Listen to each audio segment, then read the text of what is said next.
MGR TV நேயர்களுக்கு அன்பு வணக்கம். இன்று நம்முடன் மூத்த பத்திரிகையாளர் திரு மணி இணைந்திருக்கிறார். வாருங்கள் அவர் பேசலாம். சார் வணக்கம். சமீபத்தில் விஜய் அவர்கள் பரந்தூர் போயிட்டு வந்தார். அது குறித்து நிறைய விஷயங்களை பேசிட்டோம். அவர் அன்னைக்கு பேசின ஒரு விஷயம், இந்த மண்ணிலிருந்து என்னுடைய அரசியல் பயணத்தை தொடங்கணும் அப்படின்ற ஒரு முடிவோடு தான் இருந்தேன். அதுக்காக இங்கே வந்துட்டேன் அப்படின்னு சொல்றாரு.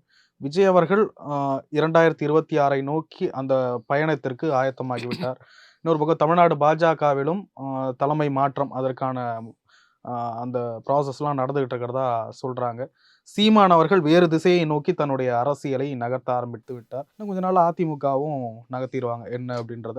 இதையெல்லாம் தாக்குப்பிடிக்க வேண்டிய அதே கெப்பாசிட்டியோட, இதுக்கு முன்னாடி ஒரு கெப்பாசிட்டியோட இருந்தது திமுக கூட்டணி, அதே கெப்பாசிட்டியோட இன்னமும் இருக்கா? இல்லை, அவங்கக்கிட்ட ஒரு பெரிய பலம் என்னன்னு கேட்டிங்கன்னா Modi factor.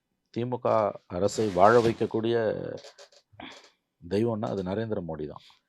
Narendra மோடினா Hindutva, BJP.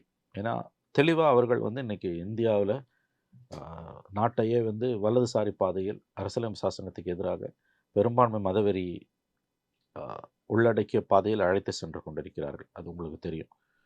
So அந்த ஃபேக்டருக்கு எதிராக இந்தியாவில் தமிழ்நாடு மட்டும்தான் உறுதியாக நிற்கிது. இன்றைக்கி ஒரு கேரளாவில் கூட கால் ஊன்ற ஆரம்பித்து விட்டார்கள். ஒரு எம்பி ஜெயிச்சிட்டாங்க. ஓட் பர்சன்டேஜும் அதிகமாகிட்டு இருக்குது. கிட்டத்தட்ட 10-12% வரைக்கும் போயிடுச்சு. பட் தமிழ்நாடு மட்டும் அவங்களால 3 முறை வெற்றி பெற்ற மோடியால் தமிழ்நாட்டில் அக்கௌண்ட்டை ஓப்பன் பண்ண முடியல. தமிழ்நாடு பிஜேபிக்கு மிகப்பெரிய சேலஞ்சாக இருந்துகிட்டு இருக்குது. இதுதான் மோடி யூஎஸ்பி, திமுகவோட யூஎஸ்பி. இவருடைய சாதனைகளோ, இவரோட சொல்லக்கூடிய சோகால்டு திராவிடியன் மாடலோ பெரியாரோ கிடையாது. இவர்களுடைய மிகப்பெரிய பலம் டெல்லியில் இருக்கக்கூடிய ஹிந்துத்துவா மாடல் ஆஃப் கவர்மெண்ட். அது இருக்க வரைக்கும் இங்கே தமிழ்நாட்டுக்குள்ளே டிஎம்கே அலையன்ஸை டிஸ்டர்ப் பண்ணுறது கடினம்னு நான் பார்க்குறேன். அதுவும் அந்த டிஎம்கேயில் இருக்கக்கூடிய பார்ட்டிஸ் எல்லாமே உண்மையிலேயே ஒரு கொள்கை வழி நிற்கக்கூடியவங்க தான். அதில் மாற்று கருத்துக்கள் இல்லை. 2 இடதுசாரிகள், காங்கிரஸ், விசிகா, ஆன்டி பிஜேபி ஸ்டாண்டில் பாலிசி வைஸ் ரொம்ப உறுதியாக இருக்கக்கூடியவங்க.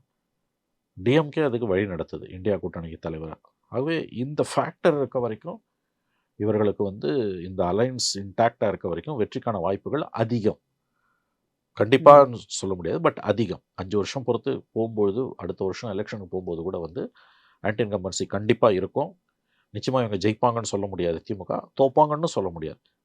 பயங்கரமான ஆன்டி இன்கம்பன்சி இருந்தால் கூட இவங்களோட ஒரு சில்வர் லைனிங் கிரேஸ்ன்னுவாங்க. அது என்னன்னு கேட்டிங்கன்னா பிஜேபி ஃபேக்டர்.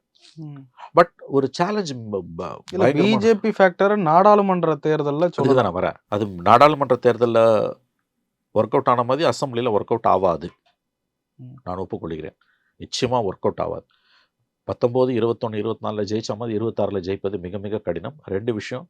ஒன்று, 3 தேர்தல் முடிச்சு 4வது தேர்தல் அதே முடிவு வரும்னு சொன்னீங்கன்னா அதுக்கு வாய்ப்பு குறைவு. 2வது, அளவுகள் 19, 24 கிடையாது, 21. ஸோ 26 போகும்போது மோடி வேணுமா வேணாமான்றது 24 இருந்த மாதிரி ஃபேக்டர் கிடையாது. ஸ்டாலின் வேணுமா வேணாமான்றது தான் ஃபேக்டர். பட் அதில் இவங்களோட ப்ளஸ் பாயிண்ட் என்னன்னு கேட்டிங்கன்னா, எதிர்த்தரப்பில் அலையன்ஸ் 3 அல்லது 4 உடஞ்சி கிடக்குது. இப்போ இருக்க நிலவரப்படி பார்த்திங்கன்னா ஏடிஎம்கே தலைமையில் ஒரு அலையன்ஸ் கன்ஃபார்ம். அந்த பார்லிமெண்ட்டில் இந்த அலையன்ஸ், தேமுதிக, கிருஷ்ணசாமி அந்த அலையன்ஸ், பிஜேபி தலைமையில் ஒரு அலையன்ஸ் பாமக, சீமான் ஒரு அலையன்ஸ், விஜய் ஒரு அலையன்ஸ். ஸோ 5 கார்னர் ஃபைட்னு வரும்போது கண்டிப்பாக எனக்கு தெரிஞ்சு 5 முனை போட்டி என்று வரும்பொழுது திமுக கிட்ட இருக்கக்கூடிய இந்த கட்சிகள், இந்த சாலிடாக இருக்கக்கூடிய காங்கிரஸ், விசிகா, 2 இடதுசாரிகள், மதிமுக, இந்த அலையன்ஸ் கண்டிப்பாக இவர்களுக்கு எண்ணிக்கை அளவிலும் ஒரு அட்வான்டேஜ், கொள்கை அளவிலும் ஒரு அட்வான்டேஜ் இருக்கும். கொள்கையை விட எண்ணிக்கை அளவிலான அட்வான்டேஜ் தான் அதிகம், நான் ஒத்துக்கிறேன். ஒருவேளை ஏடிஎம்கே விஜய் அலையன்ஸ் வந்ததுன்னா அப்போ கண்டிப்பாக சவால் மிக மிக கடினமானதாக இருக்கும். ஆட்சி மாற்றம் கூட ஏற்படலாம். ஸோ இப்போ சேலஞ்ச் பிஜேபி டிஎம்கேக்கு கூடிக்கிட்டே போகுதுன்றது உண்மை. நீங்கள் சொன்ன மாதிரி ஒரு பக்கம் சீமான், ஒரு பக்கம் விஜய். ஏன்னா 8% வாங்கியிருக்காரு சீமான். ஆனால் எதிர்த்தரப்பில் 4 உடையிறதால அது திமுக அட்வான்டேஜ் ஆகுது. அங்கே மோடி ஃபேக்டரால் இவங்க ஒன்றா இருக்காங்க, அது பெரிய அட்வான்டேஜ். இவங்களை வாழ வைக்கக்கூடிய தெய்வம் மோடி தான் நான் சொல்லக்கூடிய அதே பட்சத்தில் அசம்பிளின்னு வரும்போது பார்லிமெண்ட்டில் இருந்த ஆன்டி மோடி ஃபேக்டர் அந்த அளவுக்கு ஆன்டி மோடி ஃபேக்டர் அசம்பிளியில் இருக்காது. பட் 4 உடையும் போது அங்கே மேக்ஸ் ஃபார்ம் ஆகுது. அப்போ உங்களுக்கு அது டிஎம்கேக்கு அட்வான்டேஜ். ஒன்று ஏடிஎம்கே விஜய் அலையன்ஸ் வந்ததுன்னா சிச்சுவேஷன் டிஎம்கேக்கு ரொம்ப டஃப் ஆகிடும். ஆன்டி இன்கம்பன்சி அப்படின்னு சொன்னீங்கல்ல, எந்தெந்த விவகாரத்தில் வந்திருக்கு? நிறைய விலைவாசி உயர்வு, இவங்க சொன்ன வாக்குறுதிகள். நீங்கள் இதை ரொம்ப புரிஞ்சுக்கிறதுக்கு ரொம்ப கஷ்டப்பட தேவையில்லை. திமுகவோட 21 மேனிஃபெஸ்டோ தேர்தல் அறிக்கை பார்த்தீங்களா? அதை எடுத்துக்கோங்க, இணையத்திலே இருக்குது. கொடுக்க முடியாத வாக்குறுதிகளை கொடுத்து ஆட்சிக்கு வந்தார்கள். நீங்கள் பார்த்தீங்கன்னா, இப்போ முதல்ல நீங்கள் இந்த பெண்களுக்கான உரிமை தொகை 1000 ரூபாய் முதல்ல என்ன சொன்னாங்க, அனைத்து பெண்களுக்கும்னாங்க. அதுக்கு பிறகு அதை அமல்படுத்தும் போது பண்ண அட்டூழியம், தகுதி உள்ளவங்கன்னாங்க. அதையும் டே 1லேருந்து அமல்படுத்தலை, 2.5 வருஷம் பொறுத்து தான் அமல்படுத்தினா உங்களுக்கு தெரியும். ஸோ அதுலேயே 50% இல்லை, 50% காலகட்டத்துக்கும் இல்லை, 50% மகளிருக்கும் இல்லை. 1 கோடி பேர் கொடுத்தாங்கன்னு நீங்கள் வந்து மார்த்தட்டி கொள்ளுகிறீர்கள். ஆனால் 1 கோடி பேருக்கு கிடைக்கலன்றது அங்கே நியூஸ். இப்போ இந்த கிளாஸ் இருக்கு இல்லையா, இதில் பாதி தண்ணி இருக்குது. இதை திமுக என்ன சொல்லுது, பாதி தண்ணி இருக்குன்னு சொல்லுது. எதிர்கட்சிகளும் மற்றவர்களும், திமுகவை பிடிக்காதவர்களும் இது பாதி காலியாக இருக்குன்றாங்க. It's like half empty and half ஃபுல்லுன்னுவாங்க. அதான் இப்போ நிலைமை. அது ஒன்று. அப்புறம் அரசு ஊழியர்கள், போக்குவரத்து கழக ஊழியர்கள், அமைப்பு சாரா தொழிலாளர்கள், குறிப்பாக அரசு ஊழியர்களுக்கெல்லாம் கொடுத்த வாக்குறுதிகள், ஆசிரியர்கள் நடுத்தரில் விட்டுருக்காங்க அவங்கள. நீங்கள் ஒன்றும் இல்லை, நம்ம உங்கள் தொலைக்காட்சி நம்ம பேசணும். அரசு ஊழியர்களோட 2 மாதத்துக்கு முன்பு எதிர்க்கட்சி தலைவர் பதவியை பரிசாக கொடுக்க தயாராக இருக்கு. நேற்றைக்கு போக்குவரத்து கழக ஊழியர்கள் திருநெல்வேலியில் பிச்சை எடுக்கும் போராட்டம் நடத்தியிருக்கிறார்கள். அவங்கக்கிட்ட பிடிச்ச பணத்தை அவங்களுக்கு கொடுக்கலங்க. இந்த அயோக்கியத்தனை எங்கேயாவது நடக்குமா? இதை தனியார் பண்ணியிருந்தால் ஜெயிலுக்கு போயிருப்பான். அவர்களுக்கு சேர வேண்டிய, அவர்களுக்கு பிடித்த பணம் இருக்குல்ல, அந்த பணத்தை திரும்ப கொடுக்கல. ஓய்வு பெற்ற ஊழியர்கள் பல ஆண்டுகள் போராட வேண்டியிருக்கு. அவங்க ஒரு பாயிண்ட் சொல்கிறாங்க, நல்லா கவனிங்க. இது வந்து போக்குவரத்து கழகங்களுக்கு இன்றைக்கி நடக்குது, நாளைக்கு அரசு ஊழியர்களுக்கு இது நடக்கும்ன்றான் அவன். நம்ம பேசியிருக்கோம், இது உங்களுக்கு நினைவு இருக்கும். இது ஆன்டி இன்கம்பன்சின்னு பார்த்தீங்கன்னா இது. அப்புறம் மாணவர்களோட கல்வி கடன், எவ்வளோ தூரம் இவங்க வாக்குறுதிகளை கொடுத்து திமுகவுக்கு காலகாலமாக ஓட்டு போடாதவங்கலாம் ஸ்டாலின் வந்தப்போ எம்ஜிஆர், கலைஞரும் இல்லை, ஜெயலலிதாவும் இல்லை, ஸ்டாலின் மேலே ஒரு நம்பிக்கை வைத்து வாக்களித்ததுக்கு முக்கியமான காரணங்களில் ஒன்று கல்வி கடன் ரத்துன்ற வாக்குறுதி. அது அப்படியே காற்றுல போகிறக்க விட்டாங்க. கம்ப்ளீட்டாக அதை நிறைவேற்றலை இவங்க. அதே மாதிரி இன்றைக்கி வந்து விலைவாசி வந்து நீங்கள் 1000 ரூபாய் கொடுத்துருங்கன்னு சொல்கிறாங்க. ஒரு குடும்பத்துக்கு சாதாரணமாக இன்றைக்கி 5000 ரூபாய்னு 6000 ரூபாய் வரைக்கும் விலைவாசி ஏறி இருக்கு. இதெல்லாம் கணக்கில் இருக்க விஷயம். 3வது, நீங்கள் பார்த்துருப்பீங்கன்னா 100 ரூபாய் சிலிண்டருக்கு குறைப்பண்ணாங்க. பெட்ரோலுக்கு மட்டும் 5 ரூபாய் குறைச்சாங்க, டீசலுக்கும் சிலிண்டருக்கும் இல்லைன்னாங்க. இன்னொரு விஷயம், 6வது, மிகப்பெரிய அளவில் அறிஞர்களை கொண்ட அந்த குழு ஒன்று அமைச்சு பழைய ஓய்வூதிய திட்டத்தை கொடுப்போன்னு கொண்டு வந்தாங்க. அது வந்து அரசு ஊழியர்கள் மத்தியில் ரொம்ப பெரிய ஒரு சென்சிட்டிவான விஷயம், பழைய ஓய்வூதிய திட்டம். ஆனால் ஆட்சிக்கு வந்த 3 மாதத்தில் அன்றைக்கி பெரிய அளவில் பேசப்பட்ட டார்லிங் ஆஃப் த மீடியான்னு சொல்லக்கூடிய அளவுக்கு இருந்த பிடிஆர் சொன்ன வார்த்தை, பழைய ஓய்வூதிய திட்டம் சாத்தியமில்லைன்னார், அறிவிச்சிட்டாங்க. இந்த மாதிரி அடுக்கிக்கிட்டே போகலாம். இவங்களோட மேனிஃபெஸ்டோ எடுத்து வச்சு நீங்கள் பார்த்தீங்கன்னால எந்த அளவுக்கு இவர்கள் இன்று அம்பலப்பட்டு நிற்கிறார்கள், ஆன்டி இன்கம்பன்சி இருக்கிறது என்பதை புரிந்து கொள்ளலாம். இவங்க அட்வான்டேஜ் என்னென்னா, எதிர்கட்சிகள் சிதறி கிடக்குது. ஆன்டி இன்கம்பன்சியை ஒரு நெரேட்டிவாக செட் பண்ணுறதுக்கு எதிர்கட்சிகளால் முடியல. 2வது, மீடியா டோட்டலி தமிழ்நாடு வரலாறுலே இல்லாத அளவுக்கு ஆளும் கட்சியோட கைப்பாவையாக மாறி இருக்குது. 96 ஆட்சி காலத்தில் ஜெயலலிதா அராஜகத்தின் உச்சத்தில் ஆடும்போது கூட மீடியா வந்து ஏற்று நின்றுது. அப்போ பிரிண்ட் மட்டும்தான், பட் அப்பயும் வந்து சாலிடாக எதிர்த்து நின்னாங்க. இன்றைக்கி அது இல்லை. இன்றைக்கி இவ்வளோ தூரம் தகவல் தொழில்நுட்பம் வளர்ந்துருக்கக்கூடிய கட்டத்தில் ஆளும் கட்சிக்கு சாதகமாக போனோன்னா நம்முடைய முகத்திரை தான் கிழியும் என்பதை பற்றின கவலை கூட இல்லாமல் மீடியா கம்ப்ளீட்டாக, எஸ்பெஷலி சேட்டலைட் மீடியா, ஆளும் கட்சியோட கைத்தடியாக, கொத்தடிமையாக, கைக்கூலியாக மாறி நிற்கிறது. இந்த விஷயங்கள அடிப்படையில் பார்த்தீங்கன்னா ஆன்டி இன்கம்பன்சி இருக்குன்னு எந்த அடிப்படையில் நீங்கள் பேசுகிறீங்கன்ற கேள்வி நீங்கள் கேட்குறீங்க. அதற்கான அடித்தளம் இதுதான் என்பதுதான் என்னுடைய பார்வை. பாஜகவை காட்டி ஒரு கட்டம் வரைக்கும் ஜெயிச்சுக்கிட்டே வந்திருக்காங்க. 3 எலெக்ஷனில் ஜெயிச்சிட்டாங்க. இப்போவும் அந்த நிலை இருக்கா? இப்பயும் அதை அட்டெம்ப்ட் பண்ணுவாங்க. வெற்றி பெறுவதற்கான வாய்ப்பு என்ன, வெற்றி பெறாமல் போவதற்கான வாய்ப்பு என்ன அப்படின்னு பார்க்கும்போது, வெற்றி பெறுவதற்கான வாய்ப்பு என்பது வாக்குகள் 4ஆக செதறது, திமுகவுக்கு எதிரான வாக்குகள் 4ஆக செதறது. ஒருவேளை ஏடிஎம்கே விஜய் அலையன்ஸ் வந்ததுன்னா, அல்லது ஏடிஎம்கே தலைமையிலேயே பாமக, தேமுதிக, ஒன்றுபட்ட அதிமுக, இந்த சிட்டு குட்டி கட்சிகள் நம்ம சொல்லக்கூடிய கிருஷ்ணசாமி, பாரிவேந்தர், ஜான் பாண்டியன், ஏசி சண்முகம், தமிழ் மாநில காங்கிரஸ், சில இஸ்லாமிய அமைப்புகள், இவங்கெல்லாம் ஒன்று சேர்ந்தாங்கன்னா அப்பயும் டஃப் ஃபைட் வந்துடும்.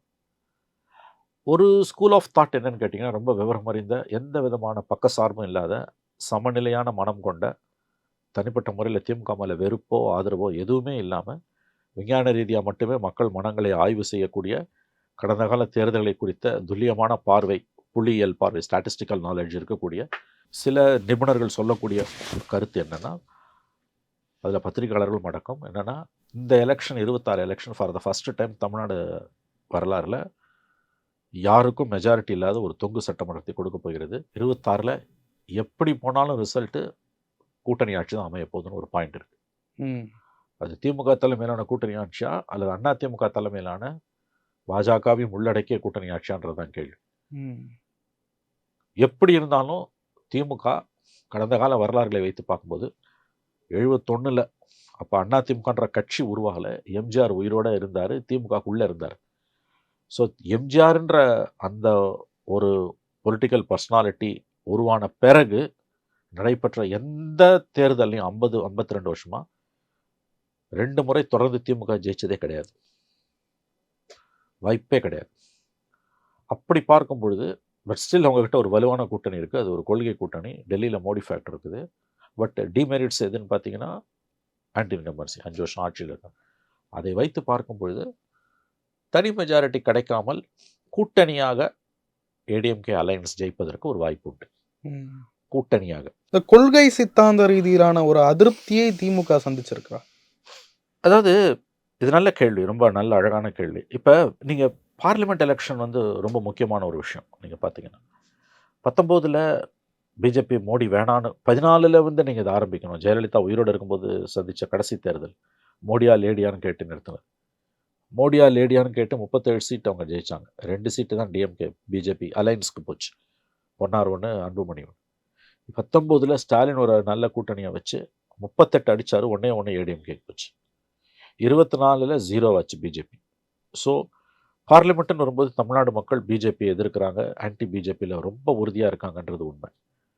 ஆனால் நீங்கள் 19 24 நடந்த ஒரு தேர்தல் அசம்பிளி எலெக்ஷனில் பார்த்தீங்கன்னா 19ல் கிட்டத்தட்ட ஸ்வீப். அந்த ஒரு சீட்டு ரவீந்திரன் நாத் ஜெயிச்சது கூட வந்து பணத்தை அவங்க கண்டபடி ஸ்ப்ரே பண்ணாங்க, ஸ்ப்ளாஷ் பண்ணாங்க.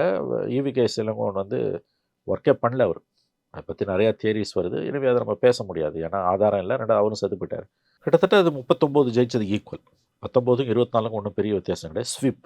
ஆனால் அதே மக்கள் 21ல் ஜஸ்ட் 2 இயர்ஸில் ஏடிஎம்கே அலையன்ஸ்க்கு 75 சீட்டு கொடுக்குறாங்க. 66 சீட் அதிமுக, 5 பாமக, 4 பிஜேபி, 74-75 சீட்டு.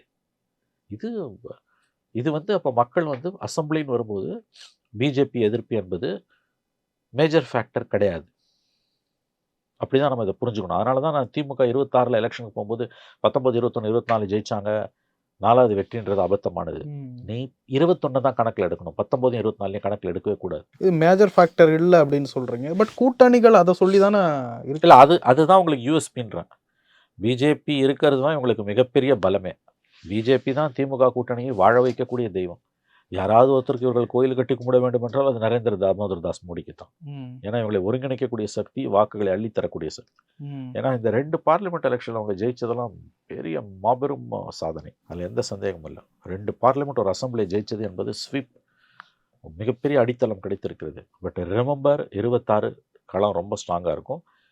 26ல் வந்து கொள்கையை விட கூட்டணி தான் பேசும். கொள்கையை விட கூட்டணி தான் பேசும்.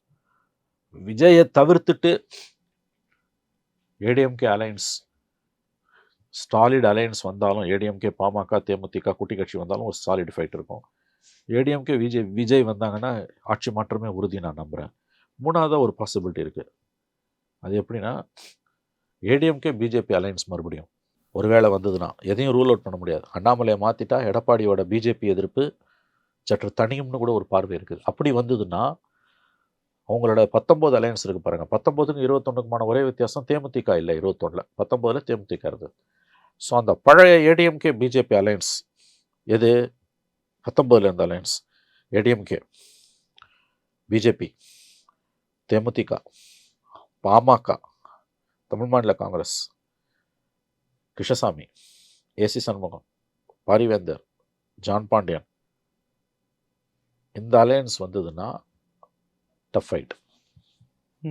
ரெட்டாயில் இருக்கும் பட்சத்தில் டிடிவி தினகரன், அமமுக இவங்களையும் சேர்த்துக்கிட்டு ஒரு வலுவான கூட்டணி வந்ததுன்னு வச்சுக்கோங்க, மிக மிக வலுவான கூட்டணியாக அது இருக்கும். அப்போ விஜயும் சீமானும் திமுக கூட்டணியும் தனித்தனி அப்போ 4 முனை போட்டி ஆகிடும். அந்த மாதிரியான ஒரு ஃபேக்டர் வந்ததுன்னா டஃப் ஃபைட்டாக இருக்கும். அதனால தான் இந்த எல்லா காம்பினேஷனையும் போட்டு பார்த்துட்டு சொல்கிறது, ஃபார் த ஃபஸ்ட்டு டைம் தமிழக வரலாறுல யாருக்கும் மெஜாரிட்டி இல்லாத ஒரு சூழல் வரப்போகுது. கூட்டணி ஆட்சி வரப்போகுது. 26ல் கூட்டணி ஆட்சிக்கு ஒரு பிரகாசமான வாய்ப்பு இருப்பதாக தான் நான் பார்க்குறேன். ஏன்னா டிஎம்கேவை வந்து கடந்த கால உதாரணங்களை வைத்து பார்க்கும்பொழுது அவங்க 2 முறை ஆட்சியை கைப்பற்றியதே கிடையாது. அதனால் அவர்கள் ஜெயிப்பதற்கு வாய்ப்பு குறைவு என்று ஒரு பக்கம் சொல்கிறோம். ஆனால் இன்னொரு பக்கம் டிஎம்கே கிட்ட இருக்கக்கூடிய சாலிட் அலைன்ஸு, மோடி ஃபேக்டர், இது 2 இருக்கிற பட்சத்தில் திமுக தோக்குன்னு நம்ம உறுதியாக சொல்ல முடியாது. ஜெயிக்க வாய்ப்பு இருக்குது. பட் தனி மெஜாரிட்டி திமுக கிடைக்காது, அலைன்ஸுக்கு கிடைக்கும். அப்போ கூட்டணி கட்சிகளின் ஆதரவோடு நீக்கக்கூடிய ஒரு வாய்ப்பு இருக்குது. மேஜர் சேலஞ்சு வந்து இப்போ பார்த்தீங்கன்னா டிஎம்கே அலைன்ஸுக்குள்ள இடப்பங்கீடுல பெரிய பிரச்சனை இருக்காது. இப்பயே அவங்க பேச ஆரம்பிச்சிட்டாங்கன்றாங்க. 2 இடதுசாரிகள் விசிகா காங்கிரஸ் தான். மதிமுகவை டிஎம்கே சிம்பல் நிற்க வச்சுப்பாங்க. இல்லை 2 இடதுசாரிகளையும் பெரிய அளவில் ஒன்றும் பிரச்சனை இருக்காது. விசிகா வேணால் ஓரளவு சிக்கல் இருக்கலாம், சரி பண்ணிவிடுவாங்க. காங்கிரஸை பொறுத்தவரைக்கும் 29 தான் அவங்களுக்கு மெயின்ன்றதுனால அவர்கள் இறங்கி வருவார்கள். அதனால் இடப்பங்கீடில் சீட் ஷேரிங்கில் ஒன்றும் பெரிய பிரச்சனை டிஎம்கே அலைன்ஸில் வரும்னு எதிர்பார்க்க முடியாது. அவங்களோட ப்ராப்ளம் ஏடிஎம்கே விஜய் சேர்ந்தா என்ன பண்ணுறதுன்றது தான். ஸோ ஒரு லைக்லி சினாரியோ நீங்கள் பார்த்தீங்கன்னா 26ல் ஃபார் த ஃபர்ஸ்ட் டைம் யாருக்கும் மெஜாரிட்டி கிடைக்காம கூட்டணி அரசு, உண்மையிலேயே கூட்டணி அரசு அமைவதற்கான வாய்ப்பு இருக்கிறது. செல்வ பிறந்தகை ஒரு விஷயம் சொன்னார், விஜய் இந்தியா கூட்டணிக்கு வரணும் அப்படின்னு. அதுக்கு எதுவும் உள்ள அர்த்தம் இருக்கும்? திமுகவை சீண்டி பார்க்குற வேலை அது. திமுகவை சீண்டி பார்க்குற வேலை தான் விஜய் இந்தியா கூட்டணிக்கு வர வேண்டும் என்பது. ஏன்னா விஜய் திமுகவுக்கு சேலஞ்சராக வந்திருக்காரு. வெளிப்படையாக அவர் is DM challenger to DMK. நாங்கள் கூட்டணி ஆட்சி அமைப்போம்னு பேசுகிறாரு. முள்ள தன்னுடைய ஆன்டி டிஎம்கே பாலிடிக்ஸ் அவர் அதிகப்படுத்திக்கிட்டே போக ஆரம்பிச்சிருக்காரு. ஸோ இந்த நேரத்தில் விஜய் இந்தியா கூட்டணிக்கு வர வேண்டும் என்பது திமுகவை சீண்டி பார்க்கக்கூடிய வேலை. ஒருபோதும் விஜய் திமுக கூட்டணியில் சேர்த்துக்க மாட்டாங்க. எப்படி ஒரு வரையில் 2 கத்தி இருக்க முடியாது. இது எல்லாத்தையும் பேசுகிறப்ப விஜயை நீங்கள் கணக்கில் எடுத்துக்கிட்ட மாதிரியே தெரியலை. விஜய் தனியாக நின்னார்னா அவரால் ஆட்சியெல்லாம் ஒன்றும் பிடிக்க முடியாது. அவர் ஜெயிப்பது கூட கடினம் எனக்கு தெரிஞ்சு. நான் உறுதியாக சொல்லுவேன். ஓட்டை உடைக்கலாம் வழியே ஜெயிக்க முடியாது. பட் விஜய் ஏடிஎம்கே போனாருன்னா விஜயகாந்த் 11ல் ஜெயலலிதா கூட போன மாதிரி அவர்கள் மிகப்பெரிய வெற்றி அடைவதற்கு வாய்ப்பு இருக்கிறது. விஜய் ஃபேக்டர் நான் கவனத்தில் எடுத்துக்காமலாம் இல்லை, எடுத்துக்கிட்டு தான் பேசுகிறேன். பட் தனியாக நின்று ஆட்சியை பிடிப்பது என்பதெல்லாம் இம்பாசிபிள். நம்முடைய சிஸ்டம் புரிஞ்சவங்களுக்கு அது தெரியும். 30% ஓட்டு ஒவ்வொரு தொகுதியிலையும் வாங்கணும், அதெல்லாம் கஷ்டம். 2வது ஓட்டு இருந்தாலும் அதை பூத்துக்கு கொண்டு வரணும். 5 முனை போட்டிலாம் வந்துன்னா டிஎம்கே அலையன்ஸ் ஸ்வீப் பண்ணிடும். இப்போ இருக்க ஏடிஎம்கே அலையன்ஸ், இப்போ இருக்க பிஜேபி அலையன்ஸ், சீமான் ஒரு பக்கம், விஜய் ஒரு பக்கம், இப்போ இருக்க டிஎம்கே அலையன்ஸ் அப்படியே போச்சுன்னா டிஎம்கே அலையன்ஸ் ஸ்வீப் பண்ணிடும். தனி மெஜாரிட்டியாக கூட டிஎம்கே வந்துடும். நம்பர்ஸால் கூட்டணி உள்ள இப்போ நம்ம சொன்ன மாற்றங்கள் நிகழும் பட்சத்தில் ஏடிஎம்கே விஜய் அலையன்ஸ் வந்ததுன்னா ஆட்சி மாற்றம் உறுதி. அது வராமல் ஏடிஎம்கே பிஜேபி பழைய அலையன்ஸ் வந்ததுன்னா டஃப் ஃபைட் வந்துடும். மிகப்பெரிய அளவில் வந்து இழுபறியில் வந்து நிற்கும். இந்த பரந்தூர் விமான நிலையம் அந்த போராட்டக்காரர்களை நிறைய அரசியல் கட்சி தலைவர்கள் சந்திச்சுட்டு வந்தாங்க. யார் சந்திச்சதும் வெளியில தெரியல.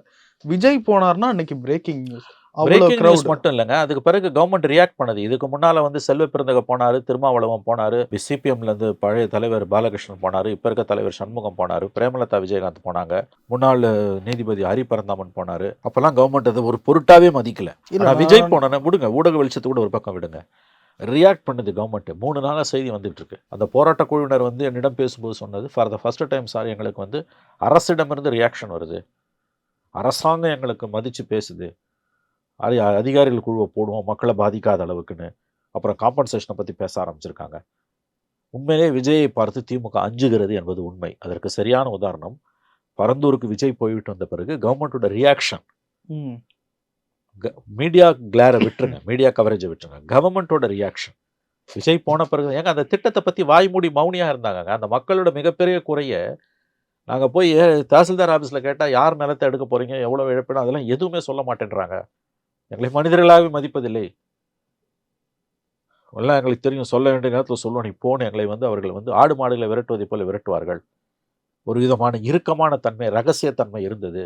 ஒரு விதமான அச்சத்தில் எங்களை அவர்கள் வைத்திருந்தார்கள். இப்போ விஜய் வந்த பிறகு முதல் முறையாக அரசு பேசுது எங்ககிட்டன்றாங்க. அது உண்மையிலேயே விஜயை பார்த்து திமுக எந்த அளவுக்கு அஞ்சுகிறது என்பதற்கு இது ஒரு சரியான உதாரணம். இல்லை, இதை வச்சு விஜய்க்கு வந்த க்ரௌடை வச்சு, அவருக்கு கிடைக்கப்பட்ட அந்த பார்வைகளை வச்சு, அந்த நியூஸஸை வச்சு களத்தை கணிக்க முடியாதா? முடியாது. கூட்டத்தை வச்சு கணிக்க முடியாது. Vijay will be disruptor, Vijay cannot be a victor. நான் அடிக்கடி சொல்லுவேன். விஜயோட டே ஒன்லேருந்து நான் சொன்னது, விஜய் வந்து ஒரு 10% 12% ஓட்டை உடச்சி திமுகவுக்கு சேதாரத்தை ஏற்படுத்தலாம், டிஎம்கேக்கும் சேதாரத்தை ஏற்படுத்தலாம். But stakes are very high for டிஎம்கேன்றதுனால டிஎம்கேக்கு ஒரு சேதாரத்தை ஏற்படுத்தலாம். அவர் வெற்றியாளராக வர முடியாது தனியாக நின்னா. ஆனால் ஏடிஎம்கேவோட விஜய் சேர்ந்தார்னா, 2011 விஜயகாந்த் செய்த காரியத்தை ஜெயலலிதாவோட அவர் சேர்ந்த மாதிரி விஜய் சேர்ந்தாருன்னா கண்டிப்பாக ஆட்சி மாற்றம் உறுதி. எழுதி வைத்துக் கொள்ளுங்கள். திமுகவோட கவலையே விஜய் ஏடிஎம்கேவோட சேர்ந்து விடக்கூடாது என்பதுதான். பரந்தூரை பொறுத்த வரைக்கும் விஜய் போன பிறகுதான் இந்த அரசு, இதுவரை நான் சொன்ன இவ்வளோ பேர் போனப்ப அந்த போராட்டத்தை சிறிதளவும் கண்டுகொள்ளாத, அந்த மக்களை மதிக்காத அரசு இன்றைக்கு பேச ஆரம்பித்திருக்கிறது. அந்த திட்டம் குறித்து ஃபார் த ஃபர்ஸ்ட் டைம் பேச ஆரம்பித்திருக்கிறது. அதற்கு காரணம் விஜய் தான். விஜயை பார்த்து திமுக அஞ்சுகிறது என்பதற்கு இது ஒரு சரியான உதாரணம். நிறைய விஷயங்களை பேச முடியும். நன்றி சார். நன்றி சார்.